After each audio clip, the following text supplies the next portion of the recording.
This is James Allen welcoming you to a brand new series of Pulling Power. Tune in over the next 6 weeks as we bring you news and views on some of the hottest new cars to hit the streets. We'll be getting exclusive first drives of cars like Jaguar's stunning RD6 concept. We'll also be bringing you the first full road test of Smart's new 4-seater family car and finding out which new city car deserves your hard-earned cash. But coming up this week, Mike Rutherford finds out how Citroen plans to put some Gallic flair back into luxury motoring. Michelle Newman samples the bygone age at the Surrey home of Britain's oldest motoring organisation. And Kevin Haggerty finds out how Birmingham still has the power to thrill the world. Plus, I'll be driving my favourite ever car. It's Italian, it's sexy, but it's probably not what you'd think.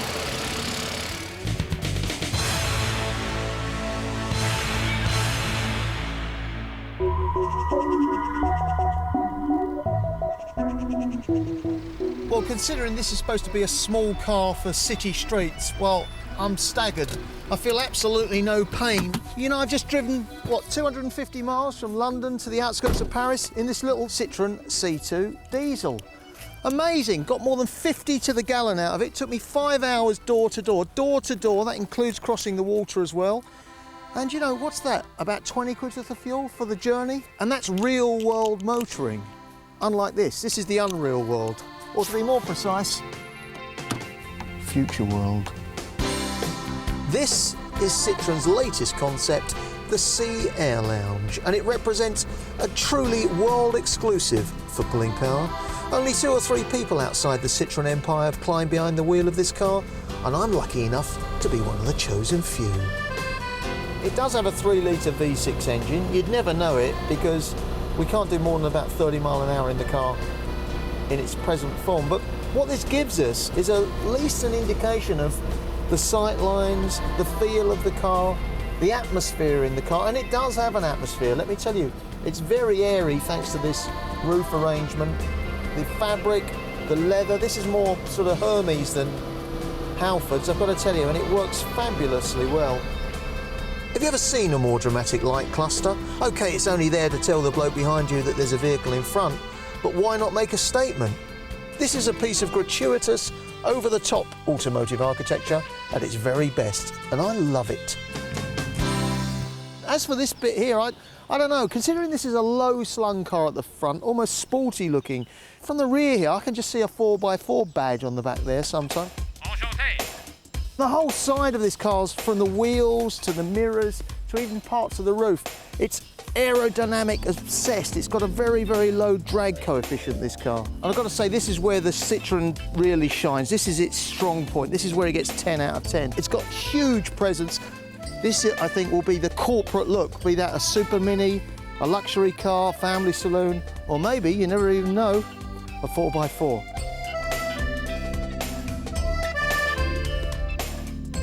From the outside, this car pushes all the right buttons, but on the inside, it's even more striking. Citroen has been putting in some serious overtime in this area. As you can see, I mean, it's all about mood. Forget about what's happening with the driver up here. It's all pretty simple, pretty minimalist. That's the way it should be. Back here, though, where the non-fare paying passengers sit, well, it's time for a bit of fun. The car is about allowing 5 people to travel in tremendous comfort in the interior with a very emotional interior which has moods which can be varied using light.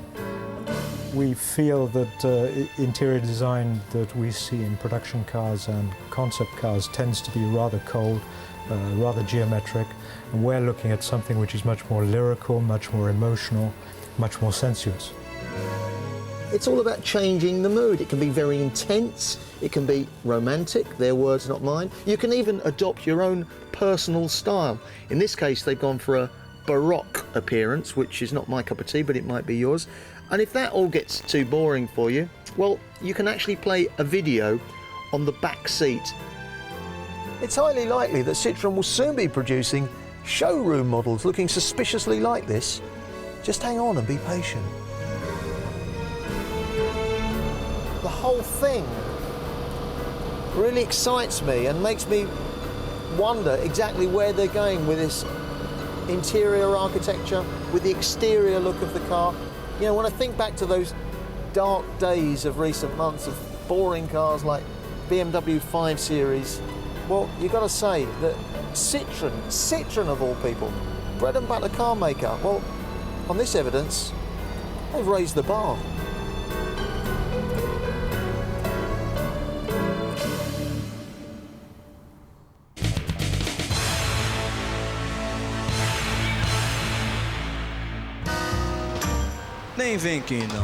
For today's motorist, modern city living requires a certain degree of, shall we say, ingenuity. This is where small really is beautiful and environmentally friendly. In Germany, Smart City Coupe won a top 10 award just for being green. Well, this car may be the latest example of mass-market micro-motoring, but which can arguably lay claim to being the first. Ah, the Mini, I hear you cry. Well, you'd be wrong, because that little baby over there was around when the Mini was still a twinkle in Isagonis's eye. Fiat produced 3.5 million of the now defunct 500s between 1957 and 1975. With no more than 650cc under the bonnet, well, actually it's in the boot, you can't expect much in the way of performance. This car isn't really built for dual carriageways and motorways, absolutely hopeless. But in terms of in and around town, you just can't beat it. Especially around the tight, twisty streets of central London's Soho. I love it, you duck in and out of the traffic, people are looking for parking spaces all the time. It's more like being on a scooter than a car, because it's so narrow you can slip through all sorts of little gaps. Of course, parking is an absolute dream, even if it is a bit of a squeeze. If you like a little taste of Italiano, you'll be delighted to hear that a small quantity of them are coming to the UK. First stop, Peterborough. This is absolutely lovely. Lovely Alfa GT red colour, black interior. It's a 500F this is, because you can tell by the speedometer. 500 fan Anthony Resta has struck a deal with a group of Fiat fanatics in southern Italy. They source the cars and restore them to their former glory. Come on, lads. Back in the UK, Anthony hopes they'll become the latest must-have accessory for the fashion-conscious city motorist. It's ideal to kick around in London. In London, it's becoming a real funky thing to have. This enterprise is no multinational corporation. It's more of a family affair. Anthony's dad and sister help out with stock control, and the vehicles are stored in next door's garden for a small consideration. Well, they're from Italy and he's quite good at knocking up the old food and a bit of that. So get the odd plate of pasta thrown in now and again and a wee drop of wine. So I don't complain at that. It's Dad's homebrew, fully turbocharged. Cheers. I make it every year, 54 litre. See? Grow your brains off and a bit too much of it leaves you a sore head the next morning. As you know, I spend most of my time in the world of Formula One Grand Prix racing. I can tell you that quite a few of the drivers name the Fiat 500 as their favourite car of all time, including Michael Schumacher. He's got a red one exactly like this. Welcome to the theatre operations. As you can see, it's all pretty basic. 2 seats in the back, that's something the smart car doesn't have. And not just big enough for kids, big enough for adults as well. I remember when I was a kid that we used to go to the beach, 4 or 5 little kids at the back, plus a shopping, put something on the top, put something in the boot, and we used to like just trek along. As you can see, the dash display is very, very basic. Only one dial. Little warning lights tell you when you're running out of petrol and oil. It takes hot air from the engine at the back, blows it through here and out through the vents as well. I mean, even the horn itself, listen. It's like really sweet.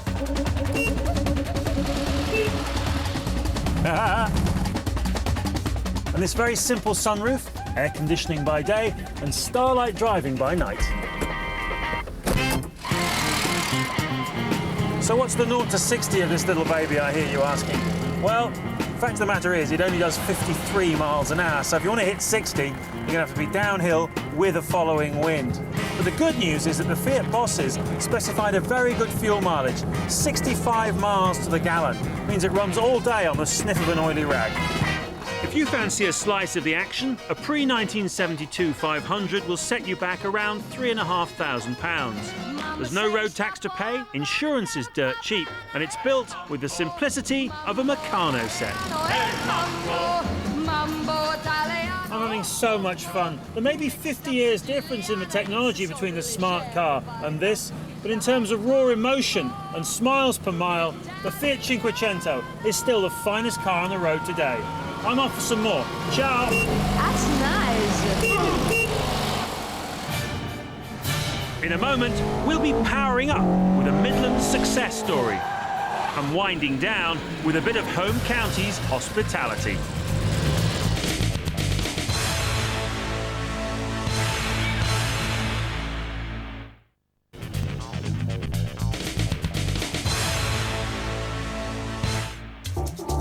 Not content with one exclusive with the Citroen you saw earlier, we now have another world first.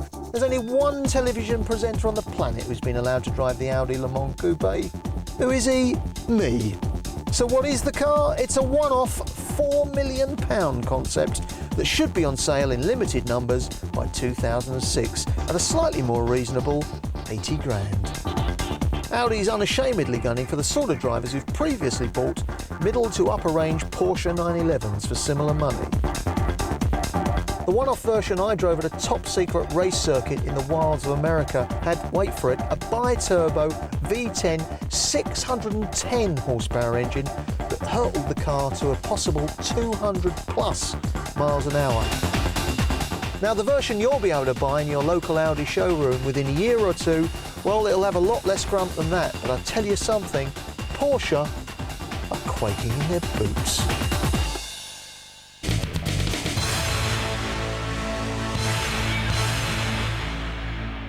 Now this is going to be one of the most bizarre 0 to 60 burnouts ever. A Citroen R500 and a Rover 25. 230 brake horsepower against 84. Here we go!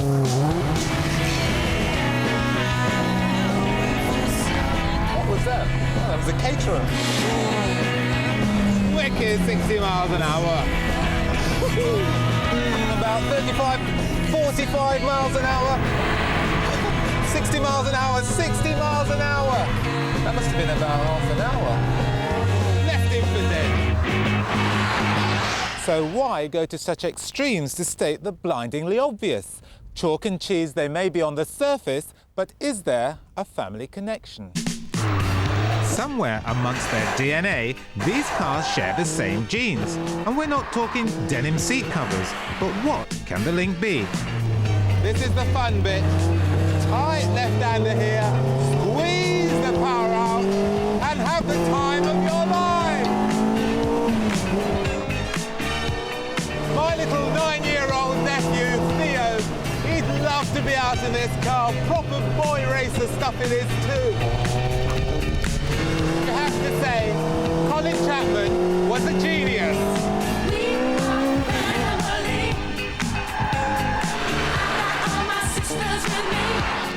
You can really tell the difference between a car like this and a car as razor sharp as the Citroen.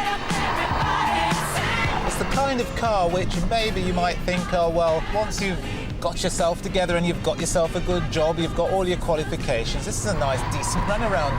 I can just imagine my old aunt saying to me, Kevin, I'm really proud of you. It's a lovely little car. It's so sweet. I think if you work hard, darling, you go to university and do all the things you need to do and get yourself a good job, this would be a lovely car for you and your family. This family gets bigger and more diverse by the second. Kissing cousins to the Rover and Caterham, and definitely unsuitable for aunties, the Lotus Elise. Spotted the connection yet?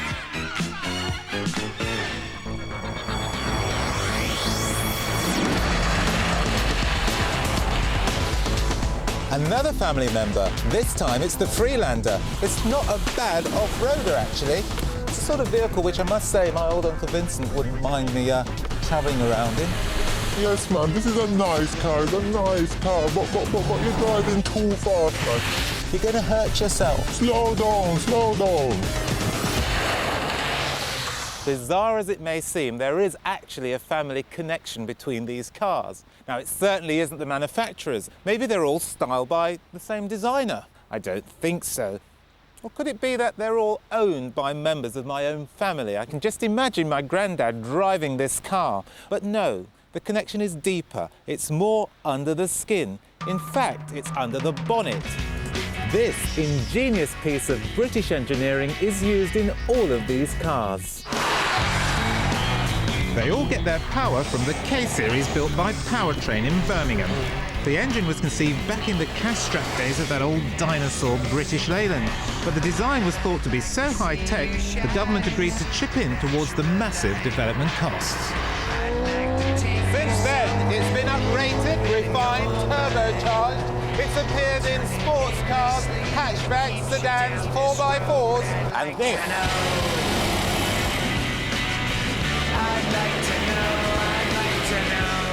This is the Spirit of Lelena, the Burnham-on-Sea rescue hovercraft. It has to be the most unusual application of the K-Series engine ever. Gotta rev it up, gotta rev it up. It'll do 0 to 60 in 4.5 minutes. It's fantastic. Now, engines aren't glamorous, they don't ooze catwalk style, they'll never be fashion icons. But millions of vehicles are powered by this milestone of engineering. It's an unsung hero of the motor industry, and it's British through and through. In fact, if the engines were laid end-to-end in their packing cases, they'd stretch from the coast of England to the toe of Italy.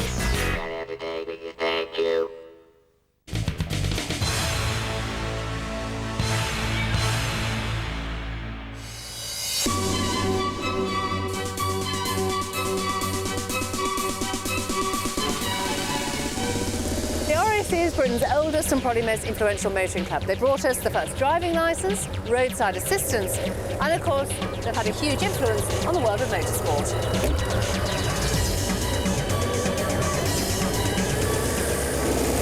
People who started what was then a gentleman's club for motor enthusiasts were the affluent adventurers, the sportsmen, the daredevils of their day.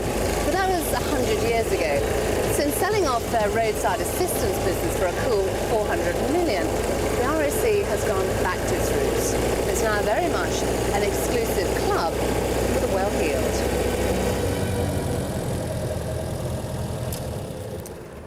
Now, you may have heard of the RAC's Grade 1 listed headquarters on Pall Mall. But what you may not know about is the equally sumptuous Woodcote Park, the RAC's country club, set in hundreds of acres on the Epsom Downs. We weren't allowed to film the members directly, but amongst those listed in the RAC's logbook are Knights of the Realm, OBEs and QCs. Woodcote has a definite air of prestige and exclusivity about it. That's very important to us, yes. It is a prestigious club, and we like to think it has remained exclusive for quite a number of years. Even the staff have pedigree. Simon's clocked up 18 years with the RAC and came from the Savoy. The club's manager previously worked for the royal family, and one of the longest serving is house engineer Colin Townley Hill. So 30 years ago, lots of changes. Lots of changes, yes. The atmosphere was probably a bit more stuffier, you know, in the early 70s. A bit more relaxed now? Much more relaxed now, yeah. Come on, dish the dirt. Famous people. How many famous people are? Sean Connery, yeah. Is he a member? He's a member, yes. Gosh. He's a member. I think he uses Pall Mall more than he does here. Are there quite a few racing drivers who are members? That would make sense to me, it being here. I know of, Jackie Stewart is a member, Sterling Moss is a member, Damon Hill is a member, and we've had all of those playing golf here. Woodcote Park is also home to the RAC's Heritage Collection. They call it a nostalgic reminder of days gone by. But these are no mere museum pieces, they're working models. Although, I have to say, they've had their moments today. No. Oh, no! Right, and would you like me to take the handbrake off? Would you like me to take the handbrake off? Okay, just check. I only asked. Once it gets going, it's a little dream. I'm aching to change gear, but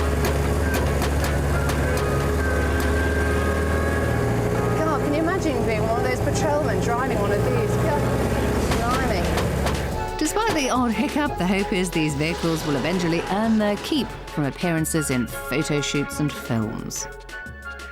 This 1930s Chummy is the oldest in the collection, and this has got to be the weirdest car ever involved in roadside assistance.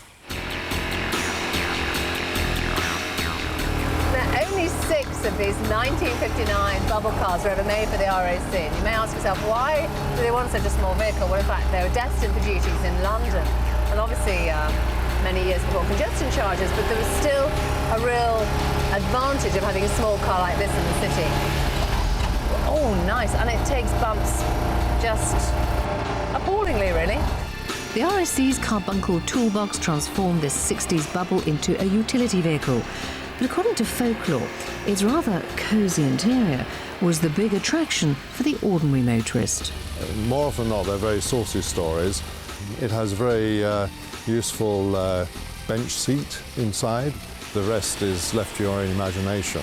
So we're talking love machine here, are we? I think we're talking probably the first form of love bug, perhaps, you know. Hopefully not the sort of behaviour a member would indulge in. I think people who don't know the RAC very well, perhaps also... Royal Automobile Club. My apologies, the Royal Automobile Club started off when you joined in the 60s, late 60s. It was very much the car enthusiast club to join, and I feel that's changed, really. The membership is much wider. I think they're still enthusiasts. I happen to have old cars, and I am an old car enthusiast, but that doesn't stop the chap who's got his Porsche or whatever Ferrari being an enthusiast. Tonight, they're celebrating Burns Night. And although the club now has women members, this evening it's still strictly boys only. Do tell me, you're sipping whiskey there. It's going to be a long night. Reassure me you are not taking the Rolls home. I'm not taking the Rolls home, but I will drive it round the block for you if you so wish. Thank you very much indeed. Tempted? Well, there's a long waiting list, and even if you do get through that final interview, you could have the humiliation of being turned down. It'll cost you £800 to join, but it's not about money, it's all about exclusivity. Alistair, take me somewhere special. We're on our way. Excellent. Next week, at the same time, Mike picks the best new city car for those on a tight budget. And Michelle gets to drive a smart 4-4. That's Pulling Power, next Monday at 11 o'clock.